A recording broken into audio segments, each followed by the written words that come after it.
Good afternoon. The 9,027th meeting of the Security Council is called to order. The provisional agenda for this meeting is maintenance of peace and security of Ukraine. The agenda is adopted.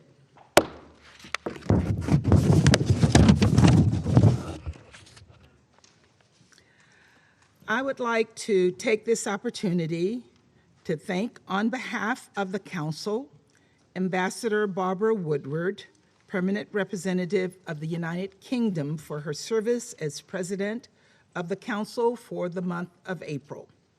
I would like to express the Council's appreciation to Ambassador Woodward and her team for the skill with which they conducted the Council's business last month. Thank you, Barbara. In accordance with Rule 37 of the Council's Provisional Rules of Procedure, I invite the representatives of Germany, Greece, Italy, Latvia, Poland, Slovakia, and Ukraine to participate in this meeting. It is so decided. On behalf of the Council, I welcome His Excellency, Mr. Piotr Gliński, Deputy Prime Minister and Minister of Culture and National Heritage of Poland. In accordance with Rule 39 of the Council's Provisional Rules of Procedure, I invite the following briefers to participate in this meeting. Mr. Martin Griffiths, Undersecretary General for Humanitarian Affairs and Emergency Relief Coordinator, Ms. Michelle Bachelet, United Nations High Commissioner for Human Rights, and Ms. Tatiana Luzan, Advocacy Coordinator, Right to Protection. It is so decided. Mr. Griffiths, Ms. Bachelet, and Ms. Luzan are joining today's meeting via video teleconference. The Secretary General will now begin its the Security Council will now begin its consideration of item 2 on the agenda. And I wish to warmly welcome the Secretary General, His Excellency, Mr. António Guterres, and give him the floor. Madam President, Excellencies, I welcome this opportunity to address the Security Council on my recent visit to the Russian Federation and Ukraine, where I met with President Putin and President Zelensky on the 26th and the 28th of April, respectively. As part of my regional visit, I also had discussions with President Erdogan in Ankara and President Duda in Rzeszów, Poland. Throughout my travels, I did not mince words. I said the same thing in Moscow as I did in Kyiv, which is exactly what I have repeatedly expressed in New York, namely that Russia's invasion of Ukraine is a violation of its territorial integrity and of the Charter of the United Nations, and that it must end for the sake of the people of Ukraine, Russia, and the entire world. Madam President, I visited Moscow and Kyiv with a clear understanding of the realities on the ground. I entered an active war zone in Ukraine with no immediate possibility of a national ceasefire and a full-scale ongoing attack on the east of the country. Before the visit, the Ukrainian government issued an appeal to the United Nations and to me personally, expressed publicly by the Deputy Prime Minister, regarding the dire plight of civilians in the devastated city of Mariupol and specifically the Azovstal plant. In my meeting with President Putin, I therefore stressed the imperative enabling humanitarian access and evacuations from besieged areas, including first and foremost Mariupol. I strongly urged the opening of a safe and effective humanitarian corridor to allow civilians to reach safety from the Azovstal plant. A short time later, I received confirmation of an agreement in principle. We immediately followed up with intense preparatory work with the International Committee of the Red Cross, ICRC, along with Russian and Ukrainian authorities. Our objective was to initially enable the safe evacuation of those civilians from the Azovstal plant, and later the rest of the city, in any direction they choose, and to deliver humanitarian aid. I am pleased to report on some measure of success. Together, the United Nations and the ICRC are leading a humanitarian operation of great complexity, both politically and in terms of security.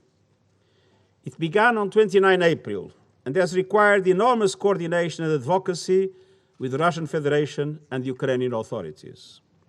So far, 2 safe passage convoys have been successfully completed. In the first, concluded on 3 May, 101 civilians were evacuated from the Azovstal plant, along with 59 more from a neighboring area. In the second operation, completed last night, more than 320 civilians were evacuated from the city of Mariupol and surrounding areas. A third operation is underway, but it is our policy not to speak about the details of any of them before they are completed to avoid undermining possible success. It is good to know that even in these times of hyper-communications, silent diplomacy is still possible and is sometimes the only effective way to produce results. So far in total, nearly 500 civilians found long-awaited relief after living under relentless shelling and scarce availability of water, food, and sanitation. The evacuees have shared moving tales with UN staff. Mothers, children, and frail grandparents spoke of their trauma. Some were in urgent need of medical attention. I hope that the continued coordination with Moscow and Kyiv will lead to more humanitarian pauses to allow civilians safe passage from the fighting and aid to reach those in critical need. We must continue to do all we can to get people out of these hellscapes. And the Secretary General and the Emergency Relief Coordinator, Martin Griffiths, will brief you today in greater detail on the latest efforts in Mariupol and additional steps. Commissioner Bachelet will brief on reports of violations of international humanitarian and human rights law, possible war crimes, and the need for accountability. As I discussed yesterday with President Zelensky, the UN will continue to scale up humanitarian operations, save lives, and reduce suffering. Madam President, my meetings with both leaders also focused on the crucial issue of global food security. And indeed, the worldwide implications of this war were in full view in my subsequent travels to West Africa. In Senegal, Niger, and Nigeria, I heard direct testimony from leaders and civil society on how the war is unleashing a food security crisis. We need quick and decisive action to ensure a steady flow of food and energy in open markets by lifting export restrictions, allocating surpluses and reserves to those who need them, and addressing food price increase to calm market volatility. But let me be clear, a meaningful solution to global food insecurity requires reintegrating Ukraine's agricultural production and the food and fertilizer production of Russia and Belarus into world markets despite the war. I will do my best to help facilitate a dialogue to help make this a reality. At the same time, The war in Ukraine in all its dimensions is setting in motion a crisis that is also devastating global energy markets, disrupting financial systems, and exacerbating extreme vulnerabilities for the developing world. That is precisely why I established the Global Crisis Response Group on Food, Energy and Finance to mobilize UN agencies, multilateral development banks, and other international institutions to help countries face these challenges. We were particularly engaged in making proposals at the spring meetings of the IMF and the World Bank. Madam President, Excellencies, the war on Ukraine is senseless in scope, restless in its dimensions, and limitless in its potential for global harm. The cycle of death, destruction, dislocation, and disruption must stop. It is high time to unite and end this war, and I thank you. I thank the Secretary General for his briefing. I now give the floor to Mr. Martin Griffiths. Linda, Madam President, thank you very much indeed. As we've just heard from the Secretary General, elements of diplomatic progress are coming into view even as civilian suffering mounts. So I'll speak briefly today, if I may, about the human toll of this war, and then about what we're doing to address humanitarian needs, including a short update on our latest operations. And I know that High Commissioner Bachelet will, of course, detail the impact on civilians for you, so I will be brief. Just to recap, the destruction of civilian infrastructure has come to characterize this conflict. Apartment buildings, schools, and hospitals in populated areas have been attacked, and they must not be so. Over 13 million Ukrainians have been forced to flee their homes, of whom 7.7 million are displaced inside Ukraine. Lives have been uprooted, ripped apart, and never will be the same again. And many others couldn't run. Often the most vulnerable are simply stuck. The elderly, people with disabilities have been unable to seek shelter from bombs, get out to gather supplies, or receive information on evacuations. And the threat of gender-based violence, including conflict-related sexual violence, sexual exploitation and abuse, and human trafficking, as I'm sure we'll hear from the other briefers, risen hugely since the war began. Allegations of sexual violence against women, girls, men, and boys are mounting. Roads, as we've all seen, are heavily contaminated with explosive ordnance, putting civilians at risk and stopping humanitarian convoys from reaching them. Madam President, let me briefly brief you on what the UN and our humanitarian partners are trying to do inside Ukraine to meet these growing needs. We have now 217 humanitarian partners with whom we are working in Ukraine. And I think we have now scaled up at record speed. We have more than 1,400 staff, UN staff, deployed across the country, operating out of 8 hubs beyond Kyiv, with staff, warehouses and supplies in 30 locations, principally, of course, across the east, where the war is happening and the needs are greatest.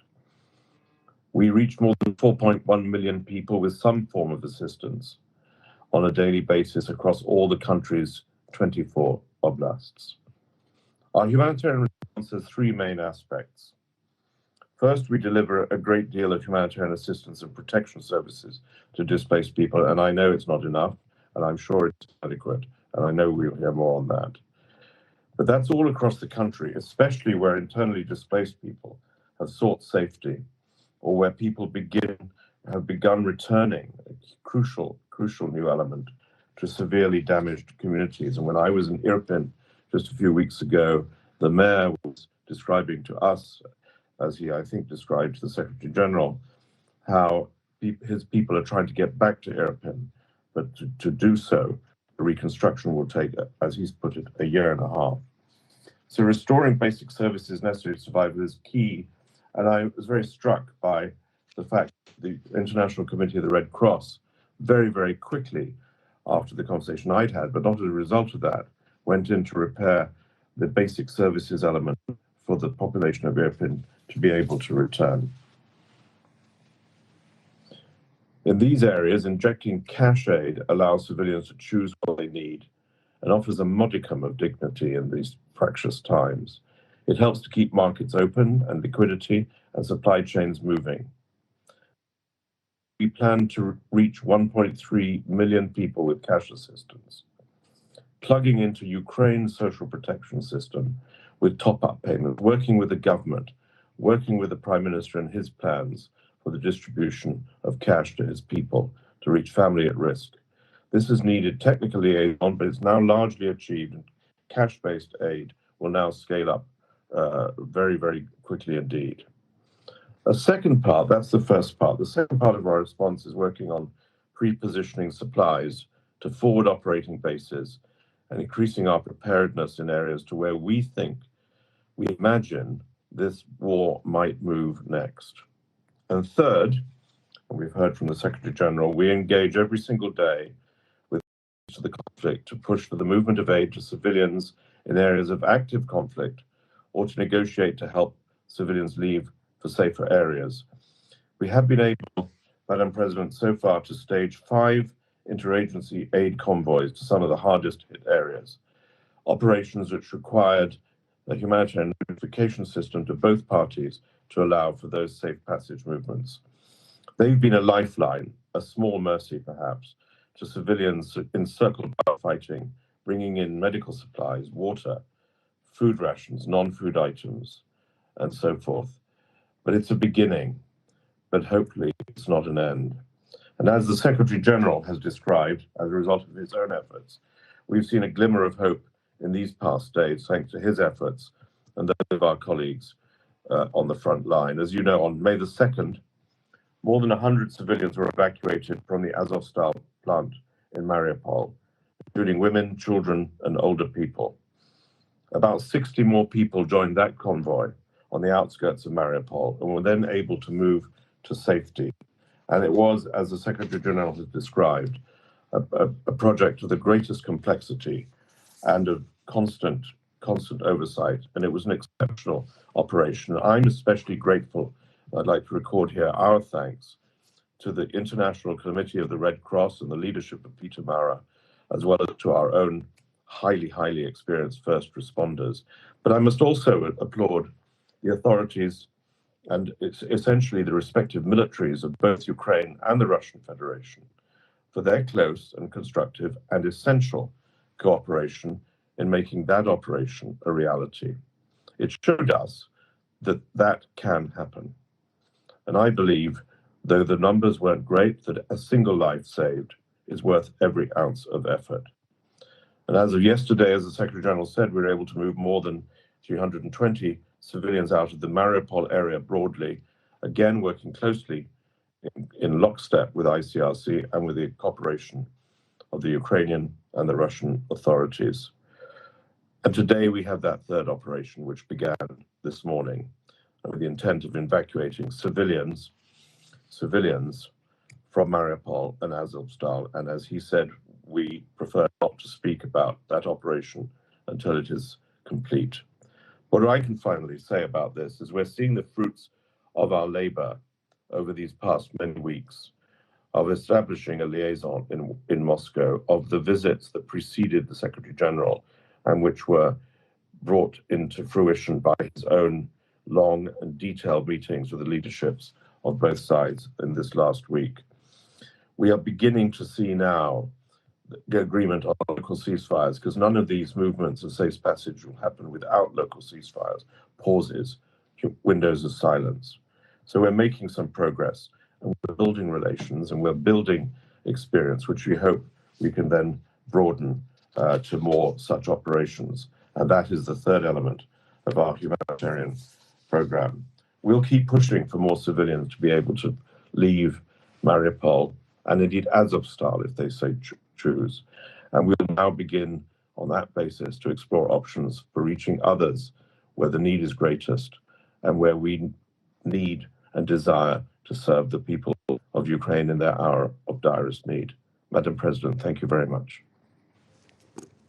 I thank Mr. Griffiths for his briefing. I now give the floor to Ms. Michelle Bachelet. Madam President, Excellencies, For over 8 years, since 15 March 2014, my office, through the Human Rights Monitoring Mission in Ukraine, has been monitoring the situation in Ukraine. To date, we have released close to 50 periodic and thematic reports. On the 24th of February 2022, we quickly adapted to a very different working environment. Like millions of Ukrainians, the staff of my office relocated to other regions in the country, but, and I'm very proud to say, have not paused their work for a single day.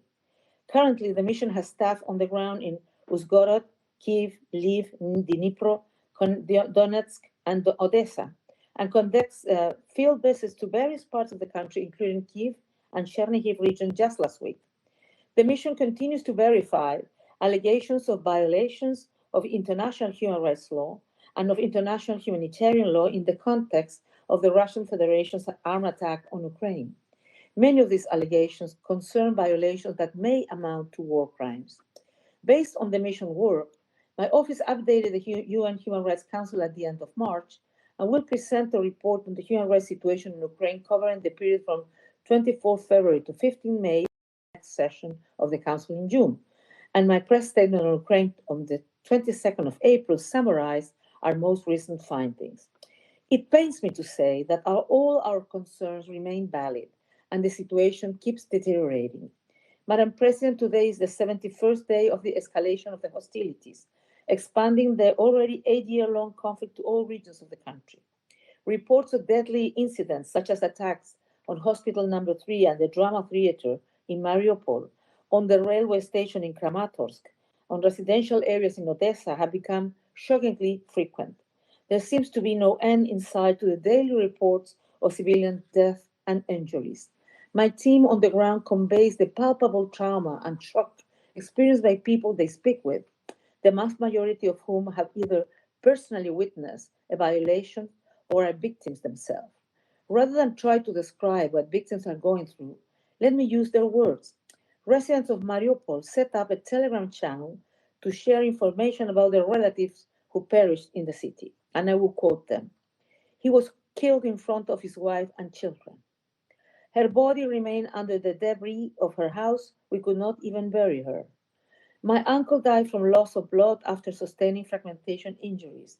I only know he was buried in a collective grave. I could share many more such messages. Last week, on the 28th of April, when the UN Secretary General was visiting Kyiv to meet the President of Ukraine, Volodymyr Zelensky, the city was hit by 2 missiles. At least one woman, a journalist, was killed, and 4 civilians were injured in the attack. An OSCHR team was in Kyiv on that day too, preparing to visit Busha.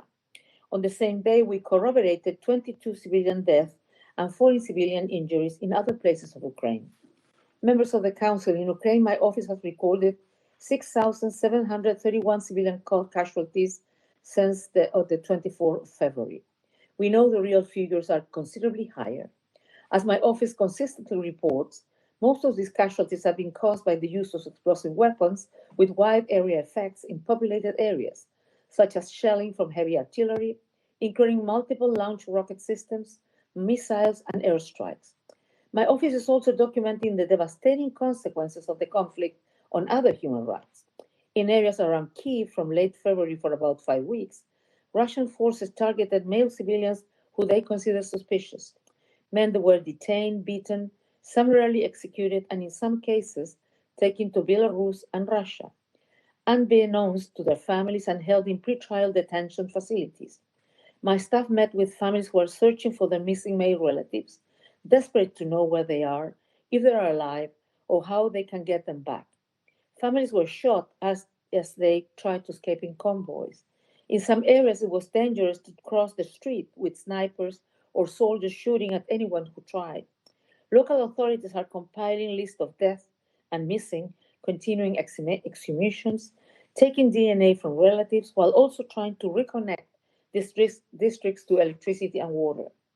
In other areas controlled by Russian armed forces and affiliated armed groups, such as Kharkiv, Donetsk, Luhansk, Zaporizhia, and Kherson regions, we continue to document arbitrary detention and possible enforced disappearances of representatives of local authorities, journalists, civil society activists, retired servicemen, and the armed forces, and other civilians by Russian armed forces and affiliated armed groups. As of 4 May, my office has documented 180 such cases, of which 5 victims were eventually found dead. We have also documented 8 possible enforced disappearances of people considered to be pro-Russian in government-controlled territory. My staff heard about cases of women having been raped by Russian armed forces in areas that were under their control, as well as other allegations of sexual violence by both parties to the conflict. And yet, the stigma around rape and sexual violence continues to prevent victims and their families from feeling safe to report. This only highlights the importance of ensuring adequate and safe support services for victims. Grim evidence of torture, ill treatment, and summary executions of prisoners of war committed by both parties to the conflict is surfacing. My office is collecting such evidence, which will be included in its future reporting. The only way for these horrors to stop is for armed forces to fully respect their obligations under international human rights law and international humanitarian law. It is vital that all parties give clear instruction to their combatants to protect civilians and persons hors de combat, as well as to distinguish between civilian and military objects. Those in command of armed forces must make it clear to their members that anyone found to have been involved in such violations will be prosecuted and held accountable. Accountability demands that evidence be preserved and that mortal remains be treated with decency. Madam President, members of the Council, the list of gross violations of international human rights law and serious violations of international humanitarian law continues to grow each day, and we cannot let the number of victims continue to rise. A one-day ceasefire alone would spare the lives of at least 50 civilian children, women, and men, including many older persons. A one-day ceasefire would prevent 30 to 70 civilians from being injured and a dozen from becoming disabled. A one-day ceasefire would allow several thousand civilians to safely leave areas where they are currently trapped in hostilities. Most importantly, a ceasefire will show that the horror in Ukraine can be stopped. It is of the most fundamental importance that the ongoing hostilities cease once and for all. Madam President, advocating for accountability is a cornerstone of my office work. If the perpetrators of violations against civilians and persons hors de combat are brought to justice, potential perpetrators will think twice before unleashing similar unlawful attacks or acts of violence and creating new victims. Accountability also contributes to the healing process for the victims, the family, and the society at large. National justice systems are the most crucial. I urge the parties to the conflict to investigate all violations of international human rights law and international humanitarian law allegedly committed by their armed forces, and I welcome Ukraine's efforts in this regard. My office is fully committed to supporting those systems and the work of the Commission of Inquiry on Ukraine, and to cooperating with the Office of the Prosecutor of the International Criminal Court and other international justice mechanisms in accordance with our established UN frameworks. Let us commit to putting a stop to this senseless conflict.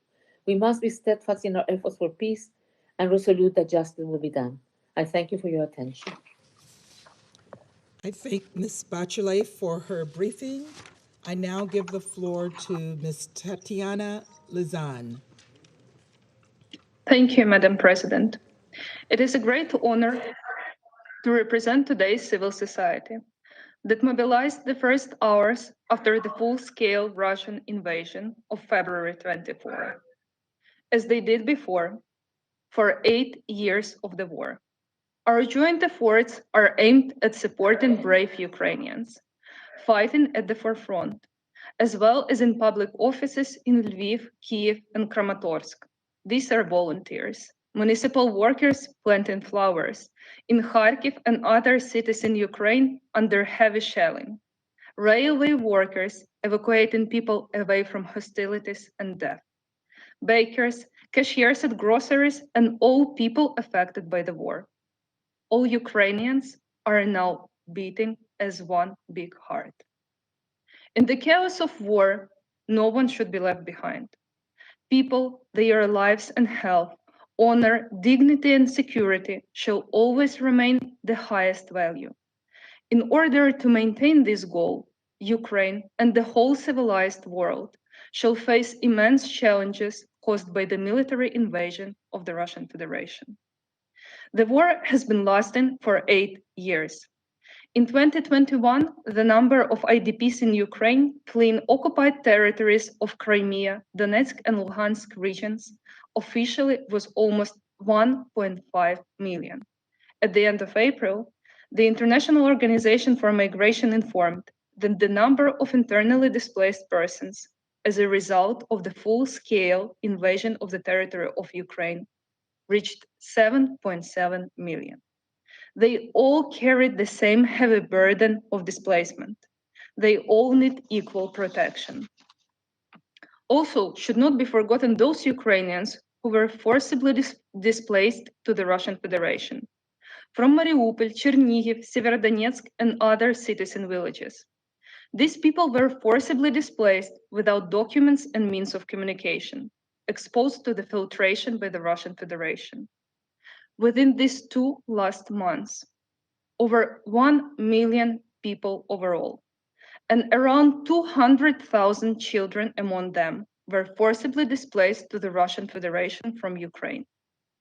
It must be ensured that those who are willing to come back to Ukraine or travel to other countries have the possibility to do so. Challenges that children and their parents experience in the face of war are overwhelming. Right to Protection received calls via our hotline where parents were ready to send their children abroad with complete strangers, out of desperation because of the Russian atrocities happening in Kharkiv, Mariupol, and other cities. The world was shaken with stories of little boys, aged even 4 or 5, crossing the state border alone, or in the best case scenario with very familiar people.